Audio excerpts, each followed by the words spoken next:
নকৰিব আপোনালোকে নাইবা মই নাযাওঁ আপোনালোকে এইটো নকৰিব আপোনালোকে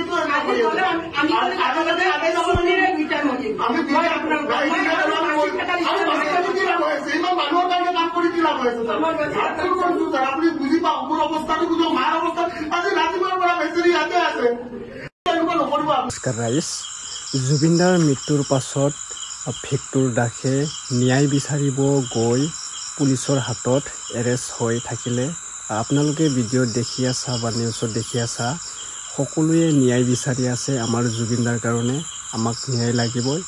অসমৰ মুখ্যমন্ত্ৰী ডক্টৰ হিমন্ত বিশ্ব শৰ্মা ডাঙৰীয়াই যি কাম কৰক বা এতিয়া যি নিউজত চলি আছে যি কামেই কৰক আমাক লাগিবই ন্যায়। এজন নহয় বহুত ডাঙৰ ডাঙৰ শিল্পী আছে আমাৰ অসমত। যদি এনেকুৱা এটা কিবা বাইচেঞ্চ এনেকুৱা এটা কথা হৈ গ'ল বা মৃত্যুৰ পাছত এনেকুৱা ন্যায় যদি নাপাওঁ আমি, তেতিয়াহ'লে ন্যায় বুলি কোৱা শব্দটো ক'ত কি হ'ব? মানে ন্যায় বুলি কোৱা শব্দটো আমাক এৰি দিব লাগিব যদি ন্যায়ে নাপাওঁ। এতিয়া জুবিনদাৰ যদি ন্যায় নাপাওঁ আমি এই ন্যায় বুলি শব্দটো আমি কিহৰ কাৰণে ৰাখিম? এৰি দিয়ক ন্যায় বুলি শব্দটো, ফেলি দিয়ক।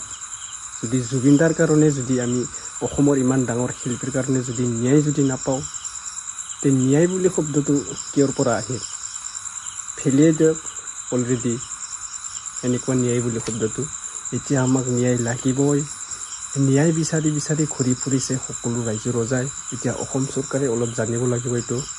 অসম চৰকাৰে অলপ হেল্প থাকিব লাগিব। অসম চৰকাৰৰ কাৰণে আমি কিমান কাম কৰিলোঁ, কিমান ঘূৰিলোঁ। এনেকুৱা এটা এজন ব্যক্তি, এনেকুৱা এজন অসমৰ ফেমাছ এটা শিল্পী মৰি গ'ল। এতিয়া ন্যায় বুলি এটাও নাপায়। যদি এনেকুৱা ন্যায় যদি নাপাওঁ, শত্ৰু বাঢ়ি যাব, মাৰপিট বাঢ়ি যাব, এনেকুৱা মাৰি কৰা পিৰাৰ কৰি বহুত বাঢ়ি যাব।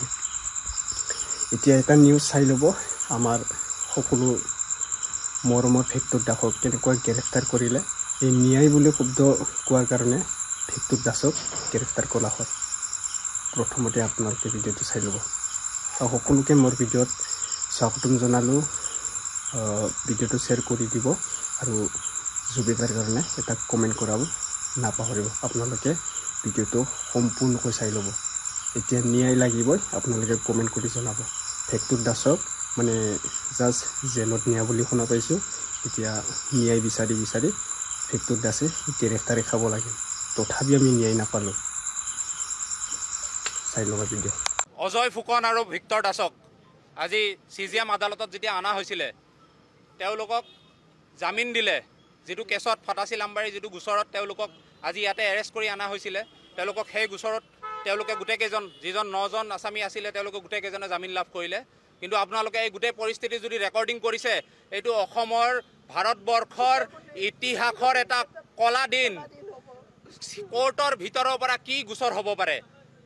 জুবিনদাৰ আমাৰ মনৰ আপোন, আমাৰ অসমবাসীৰ আৱেগ।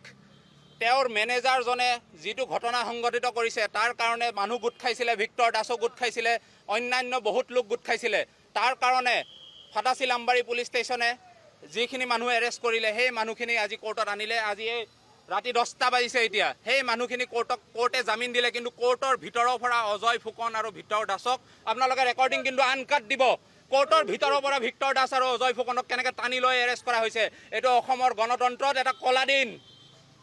আমি অধিবক্তা হিচাপে যি অজয় ফুকন আৰু ভিক্টৰ দাসৰ কাৰণে যি যুঁজ দিলোঁ, তেওঁলোকে আজি জামিন লাভ কৰিবৰ কাৰণে সক্ষম হ'ল। কিন্তু গেটৰ বাহিৰ অজয় ফুকন এই গেটখনৰ বাহিৰ হোৱাৰ লগে লগে অজয় ফুকনক এৰেষ্ট কৰিলে আৰু ভিক্টৰ দাসক ভিতৰৰ পৰা এৰেষ্ট কৰি লৈ আহিলে।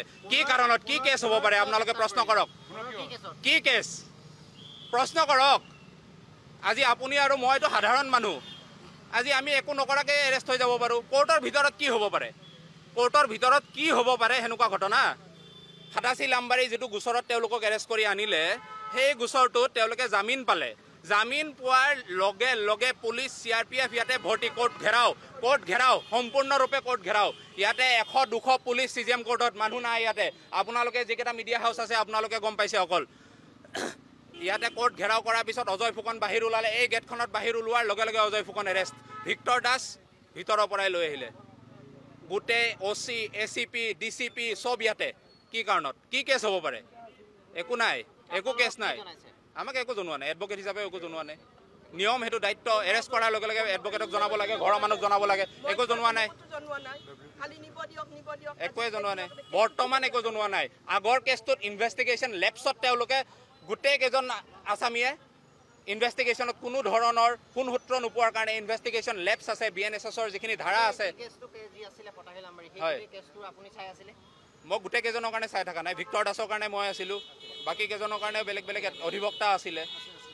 কিন্তু যিটো কেছত আদৰণা হৈছিল আজি হাজিৰ কৰোৱা হৈছিল জামিন লাভ ইতিমধ্যে কৰিছিল, জামিন লাভ কৰিলে নিস্বাৰ্থে, কোনো চৰ্ত নাই, নিস্বাৰ্থে তেওঁলোকে জামিন লাভ কৰিলে। অজয় ফুকন আৰু ভিক্টৰ দাসক আজি CGM আদালতত যেতিয়া অনা হৈছিলে তেওঁলোকক জামিন দিলে, যিটো কেছত ফটাচিল আমবাৰী যিটো গোচৰত তেওঁলোকক আজি ইয়াতে এৰেষ্ট কৰি অনা হৈছিলে, তেওঁলোকক সেই গোচৰত তেওঁলোকে গোটেইকেইজন যিজন 9জন আছামী আছিলে তেওঁলোকে গোটেইকেইজনে জামিন লাভ কৰিলে। কিন্তু আপোনালোকে এই গোটেই পৰিস্থিতি যদি ৰেকৰ্ডিং কৰিছে, এইটো অসমৰ ভাৰতবৰ্ষৰ ইতিহাসৰ এটা কলা দিন। কোৰ্টৰ ভিতৰৰ পৰা কি গোচৰ হ'ব পাৰে? জুবিন দাৰ আমাৰ মনৰ আপোন, আমাৰ অসমবাসীৰ আৱেগ, তেওঁৰ মেনেজাৰজনে যিটো ঘটনা সংঘটিত কৰিছে তাৰ কাৰণে মানুহ গোট খাইছিলে, ভিক্টৰ দাসো গোট খাইছিলে, অন্যান্য বহুত লোক গোট খাইছিলে। তাৰ কাৰণে ফটাচিল আমবাৰী পুলিচ ষ্টেচনে যিখিনি মানুহ এৰেষ্ট কৰিলে সেই মানুহখিনি আজি কোৰ্টত আনিলে। আজি এই ৰাতি 10টা বাজিছে, এতিয়া সেই মানুহখিনি কোৰ্টে জামিন দিলে। কিন্তু কোৰ্টৰ ভিতৰৰ পৰা অজয় ফুকন আৰু ভিক্টৰ দাসক আপোনালোকে ৰেকৰ্ডিং কিন্তু আনকাট দিব। কোৰ্টৰ ভিতৰৰ পৰা ভিক্টৰ দাস আৰু অজয় ফুকনক কেনেকৈ টানি লৈ এৰেষ্ট কৰা হৈছে, এইটো অসমৰ গণতন্ত্ৰত এটা কলা দিন। আমি অধিবক্তা হিচাপে যি অজয় ফুকন আৰু ভিক্টৰ দাসৰ কাৰণে যি যুঁজ দিলোঁ, তেওঁলোকে আজি জামিন লাভ কৰিবৰ কাৰণে সক্ষম হ'ল। কিন্তু গেটৰ বাহিৰ অজয় ফুকন, এই গেটখনৰ বাহিৰ হোৱাৰ লগে লগে অজয় ফুকনক এৰেষ্ট কৰিলে আৰু ভিক্টৰ দাসক ভিতৰৰ পৰা এৰেষ্ট কৰি লৈ আহিলে। কি কাৰণত, কি কেছ হ'ব পাৰে আপোনালোকে প্ৰশ্ন কৰক, কি কেছ প্ৰশ্ন কৰক। আজি আপুনি আৰু মইতো সাধাৰণ মানুহ, আজি আমি একো নকৰাকৈ এৰেষ্ট হৈ যাব পাৰোঁ। কোৰ্টৰ ভিতৰত কি হ'ব পাৰে, কোৰ্টৰ ভিতৰত কি হ'ব পাৰে সেনেকুৱা ঘটনা? ফটাচিল আমবাৰী যিটো গোচৰত তেওঁলোকক এৰেষ্ট কৰি আনিলে, সেই গোচৰটোত তেওঁলোকে জামিন পালে। জামিন পোৱাৰ লগে লগে পুলিচ CRPF ইয়াতে ভৰ্তি, কোৰ্ট ঘেৰাও, সম্পূৰ্ণৰূপে কোৰ্ট ঘেৰাও।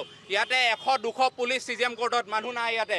আপোনালোকে যিকেইটা মিডিয়া হাউচ আছে আপোনালোকে গম পাইছে অকল। ইয়াতে কোৰ্ট ঘেৰাও কৰাৰ পিছত অজয় ফুকন বাহিৰ ওলালে। এই গেটখনত বাহিৰ ওলোৱাৰ লগে লগে অজয় ফুকন এৰেষ্ট, ভিক্টৰ দাস ভিতৰৰ পৰাই লৈ আহিলে। গোটেই OC, ACP, DCP চব ইয়াতে। কি কাৰণত, কি কেছ হ'ব পাৰে? একো নাই, একো কেছ নাই, আমাক একো জনোৱা নাই, এডভকেট হিচাপে একো জনোৱা নাই। নিয়ম সেইটো দায়িত্ব, এৰেষ্ট কৰাৰ লগে লগে এডভকেটক জনাব লাগে, ঘৰৰ মানুহক জনাব লাগে, একো জনোৱা নাই, একোৱে জনোৱা নাই, বৰ্তমান একো জনোৱা নাই। আগৰ কেছটোত ইনভেষ্টিগেশ্যন লেপছত তেওঁলোকে গোটেইকেইজন আছামীয়ে ইনভেষ্টিগেশ্যনত কোনো ধৰণৰ সোণসূত্ৰ নোপোৱাৰ কাৰণে ইনভেষ্টিগেশ্যন লেপছ আছে, BNSSৰ যিখিনি ধাৰা আছে। মই গোটেইকেইজনৰ কাৰণে চাই থকা নাই, ভিক্টৰ দাসৰ কাৰণে মই আছিলোঁ, বাকী কেইজনৰ কাৰণে বেলেগ বেলেগ অধিবক্তা আছিলে। কিন্তু যিটো কেছত আদৰণা হৈছিল আজি হাজিৰ কৰোৱা হৈছিল জামিন লাভ ইতিমধ্যে কৰিছিল, জামিন লাভ কৰিলে নিস্বাৰ্থে, কোনো চৰ্ত নাই, নিস্বাৰ্থে তেওঁলোকে জামিন লাভ কৰিলে।